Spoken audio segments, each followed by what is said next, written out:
Hey, what's up, everybody? How are you guys doing today? We are going to be going over candlesticks today. We're going to be going over how they work, how to read them, different time frames, and what am I missing? Support and resistance with candlesticks. So last week's session was about support and resistance. So this is going to be a little bit of an add-on to that. Hopefully it's helpful for some of you guys.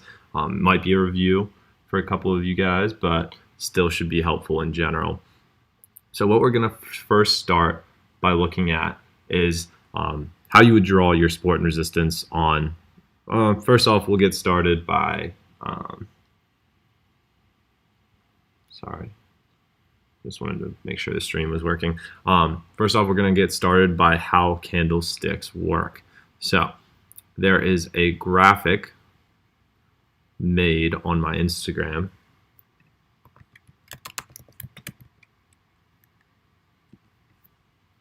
Sorry, I don't normally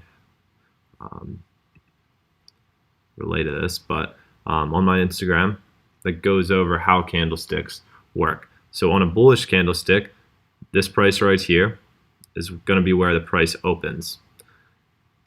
And it doesn't matter what time frame we're looking at, it's just going to be where it opens. This is going to be the lowest point this bullish candlestick reached. When it was down here, it was actually a bearish candlestick because it opened here. So at that point in time, it was considered bearish. It actually rejected back up and closed above the point at which it opened, making it bullish. This was the highest point it was at, which was clearly also not where it closed, and was eventually pushed down to this price right here where it closed. That's how a bullish candlestick works. How a bearish candlestick works is it opens right here. This is the point at which it opens. This is the highest point it reached, making it at one point in time a bullish candlestick. Clearly not where it closed, and it actually fell all the way down here to this price right here, which is indeed where it closed. Lowest point down here, and these are known to be wicks. These are known to be bodies. This is the upper wick. This is the upper wick. This is body, lower wick. So learning how to read wicks will definitely tell you a lot about who's controlling the market, buyers or sellers, bullish investors or bearish investors. And using them, especially combined with support and resistance, can be a really helpful tool. So getting back into our example of support and resistance, after we've just gone over how candlesticks actually work, and if you didn't actually catch that, then it will be available on the recorded version. And again, I see you guys are tuning in. What's up, Tim? How you doing? If you guys are just tuning in, we're going to be going over how support and resistance works with candlesticks. So I have this line drawn to what appears to be a pretty important zone on the 15-minute. What I'm going to prove to you guys right now is that you should never draw your support and resistance on the 15-minute based off the candlesticks alone. And the reason for that is because while it looks like these are important, you see wicks generally around that area, you see a couple of bodies, you actually see some closing prices with some wicks rejecting that.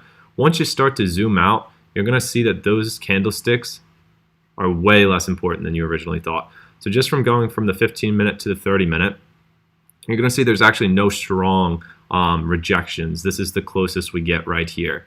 The rest close either on or around, or wicks on or around, which is just the jump from the 15 to the 30-minute, which we see is not all that relevant already. So zooming out to the 1 hour, we're going to really see how this zone, which appeared to be super critical in the 15-minute, now really carries no relevance at all. There's candlesticks, or there's wicks off these candlesticks, nothing really close to a body close around that critical zone, so to speak. There's actually bodies closing and opening above and below that zone, completely invalidating them. And then on the 4-minute, you just see that it's all together, just looks like it has no relevance whatsoever. So instead of having that with our unrelevant candlesticks, what you're instead going to do is use the further out time frames to identify your support and resistance levels and where and the important candlesticks, and then that's where you go ahead and draw your line and just identify it as a critical level. So we're not even worried about buying or selling right now. All we're worried about is finding those important candlesticks. So we just moved it up a bit, and you can see that it's now on the 4 hour, had one confirmation that that was important, because it closed right there and the wick went below, and buyers were able to push that price back up after sellers had pushed it all the way down here, which is super important. And then you see it opened again right at that level, and sellers once again tried to push that price down. Buyers rejected, but were able to successfully push price all the way up here. Excuse me. So zooming in a little bit back into the shorter time frames, we see the 1 hour. These candlesticks, super important, and so is this. So we see the close price right here, right above our critical zone. We see a wick below on this bearish candlestick, but not an actual close.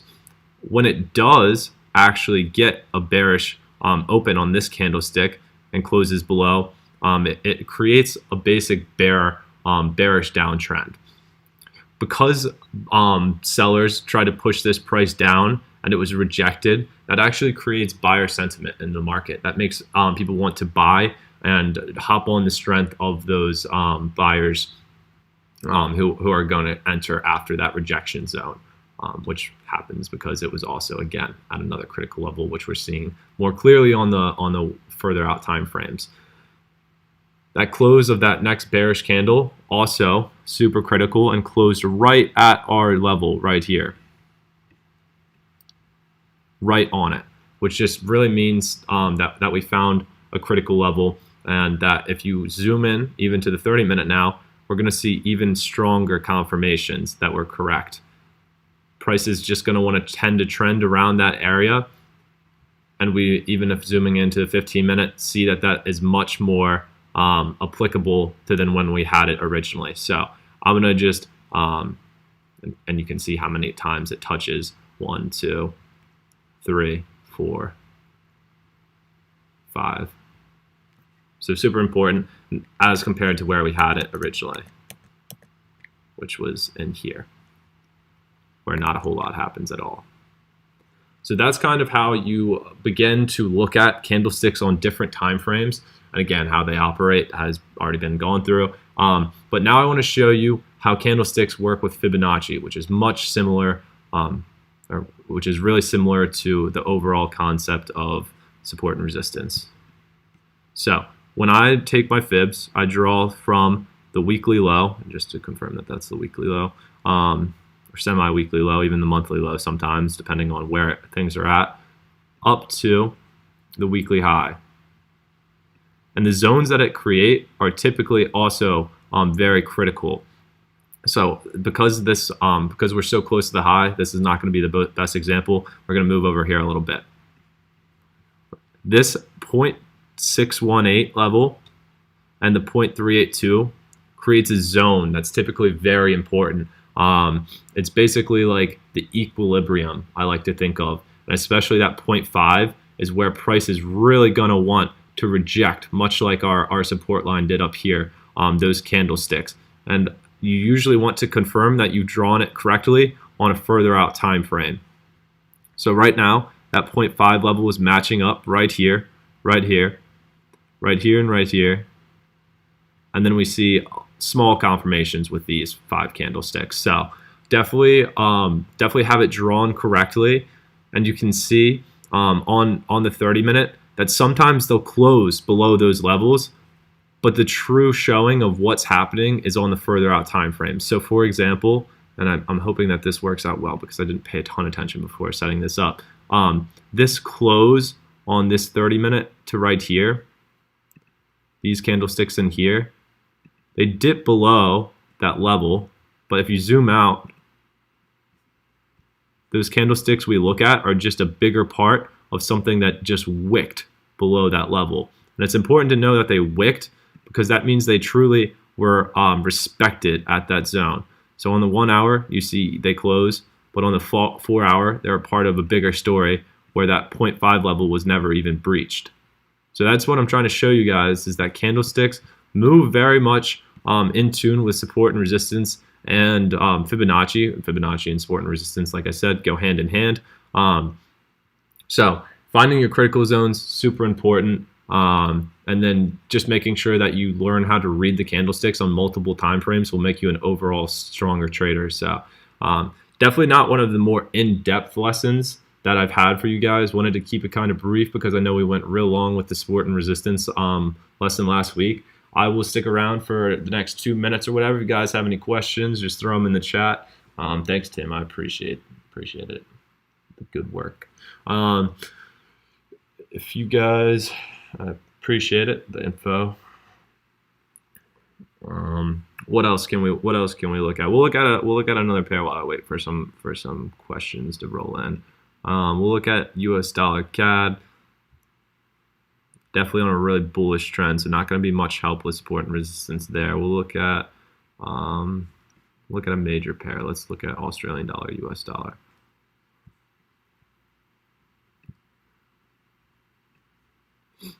Just kind of another example of how that 0.5 level is going to be pretty critical usually. You're going to see candlesticks close right above and below that zone. Let's see. I want to see something real quick. That candlestick right there does indeed close below that 0.5 level, which is likely why we saw a continuation of that bearish run. How to buy Lambo in forex? You're not going to be able to buy Lambo with forex if you don't put in time and effort to learning. I would definitely say don't fall for any get-rich scams, which clearly you know. You want to see euro pound analysis. I got you. It's definitely been bearish. I drew this up last week. I think I opened it on like a Wednesday or Thursday, and then it hopped into the weekend. And I just closed prior to the weekend, which was a mistake because I closed it before I believe it hit take profit 2. Maybe I reached take profit 2 on that, I forget. And then it really ran up. So just what I'm seeing off of the bat is that this really bullish run is only going to be able to make it so much further before it faces the resistance of the pound. The pound index is something that, well, not the pound index, but like the strength of just the pound, something that's been falling for, I'd say, we can look, this isn't the perfect index. It's been falling for the past like month and a half, possibly even 2 months.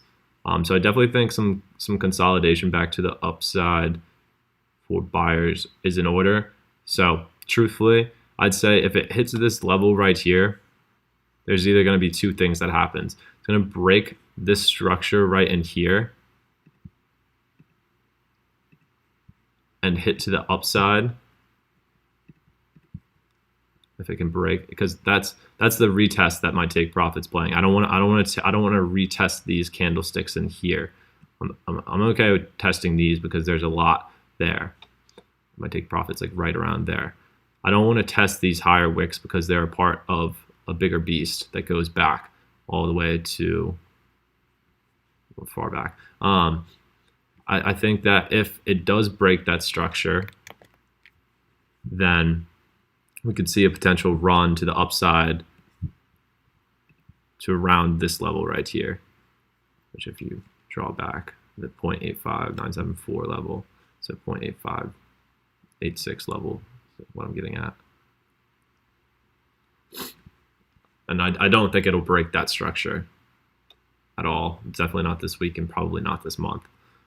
I do think that more likely we'll see it just kind of do a little sideways thing, and then truthfully probably want to retest these lows right here, and if those break, then we'll likely see a continuation.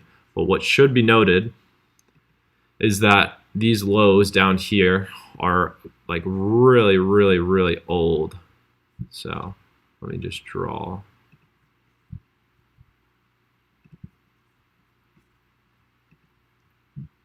So what we're looking at here, and I'm only concerned about the candlestick close again.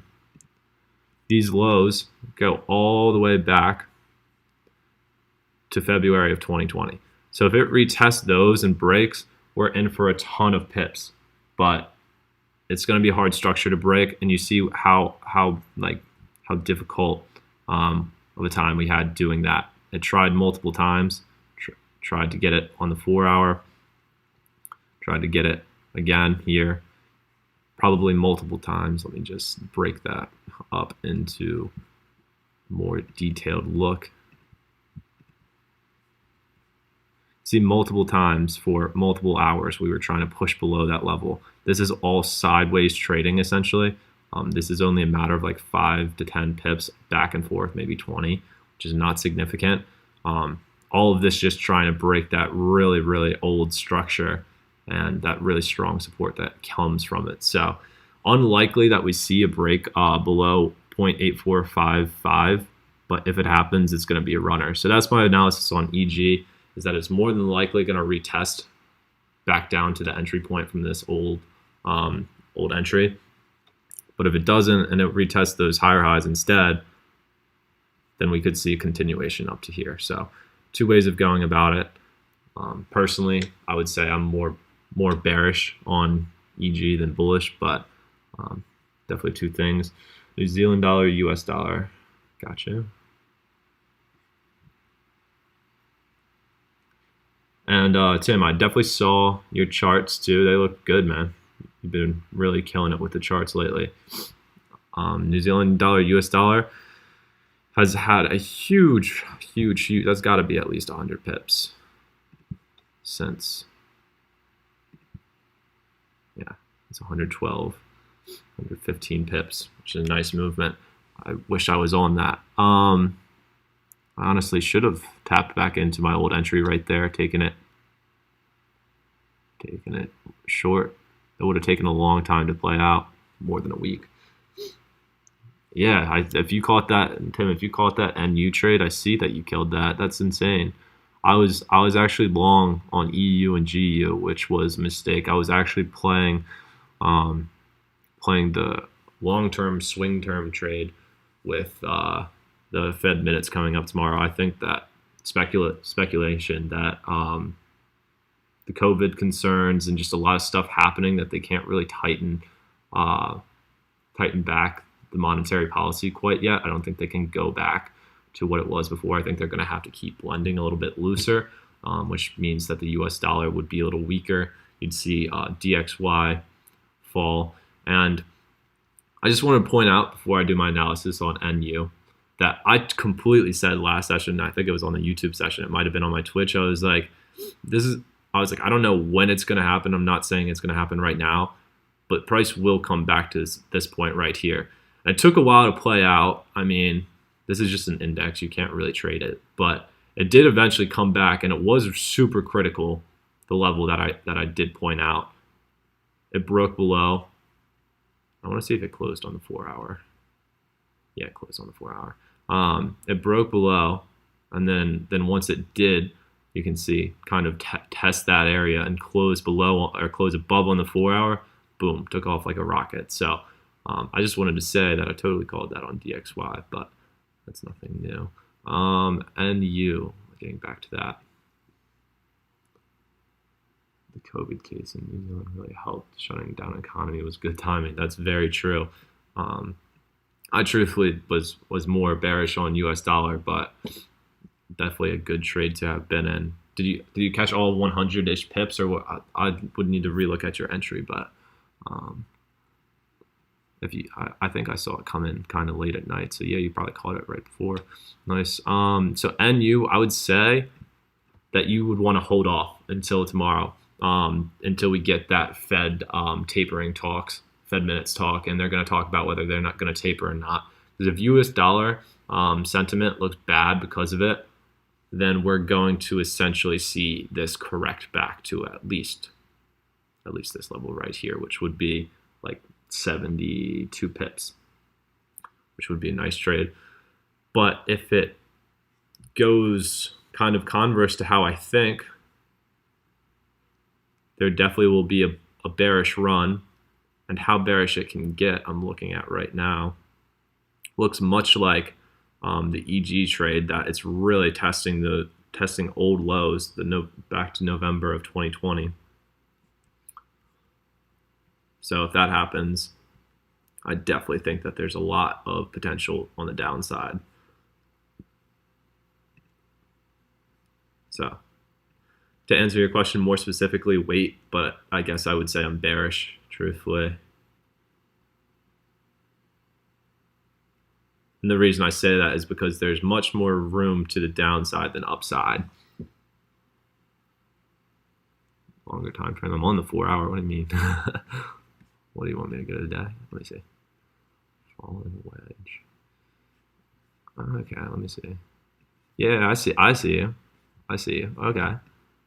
There is this falling wedge. Descending triangle too. Let me draw the descending triangle. I'd rather draw it off of this, because when I zoom back in on the 4 hour, it's going to look a little better.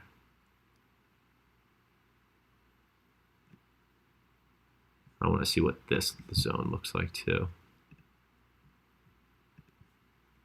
I want to see if any of these closed above where I just drew that. Let's zoom in. 1 hour. Did we get a close on the 1 hour above any of these? Nope, it's just right on it. And the basic idea of a descending triangle, my chart will work, is that you find a trend line, super simple to do. I just did it in like a minute without having looked at this chart in forever. And then you find a key level of support close to where price is at. So like right now, I'd say, looking at these November 2020s, I'd say this looks pretty critical. And the basic idea behind it is that it's going to continue to go back and forth, testing that support, testing that resistance from the trend line, testing it until it meets that support and breaks and closes. And again, we want to see the close with a candlestick of at least 1 hour. And then that's your entry point right there. It's going to fall from there.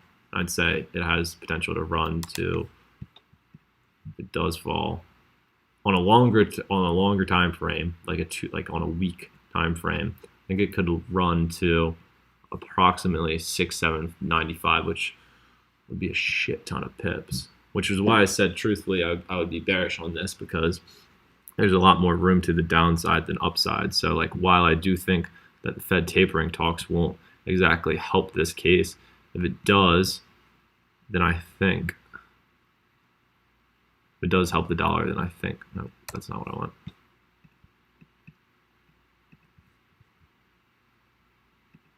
And I think that this would be a much better short than long.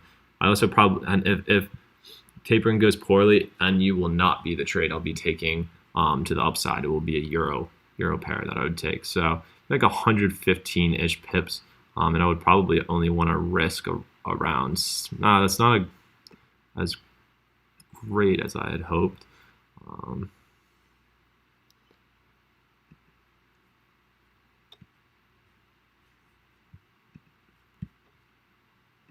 And that could be a potential setup right there.